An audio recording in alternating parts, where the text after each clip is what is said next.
ये खतरा है लोगों के लिए। इस चीज की आपने बिल्कुल भी गुंजाइश नहीं छोड़नी। जो करना है एक सेफ तरीके से अपनी लिमिट के अंदर आपने रह के करना है। ठीक हो गया? दोबारा हम आपको वार्निंग नहीं देंगे। ये इसको तो मुझे वाले किसकी है ये? उठाए ना। एक मिनट, आसिफ किधर है? आसिफ को बुलाएं। सबर करो ना यार। नीचे आ जाए। कावर भाई आसिफ को बुलाएं ना, ये उठाएं और डालें गाड़ी में। नहीं उठाएगा। नहीं आपको पता है ना खान साहब कि ये सारा इंक्रोचमेंट है, यहाँ पर लगाना मना है। हाँ ये उठाए। उठाएगा चल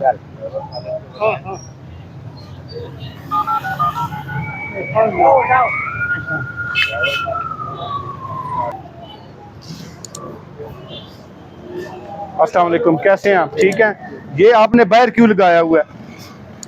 आपकी शॉप की बाउंड्री कहाँ से शुरू होती है? वहाँ से, काउंटर से शुरू होती है। इसको अगर आपने सेट करना है दुकान के अंदर करना है। ये बाहर फुटपाथ है, लोगों के पैदल चलने की जगह है, इसमें कोई भी हैजर्ड नहीं होनी चाहिए। ठीक है, आज आपको लास्ट वार्निंग देके जा रहे हैं, कल फिर चेक करेंगे, अगर हुआ तो आपके खिलाफ FIR होगी।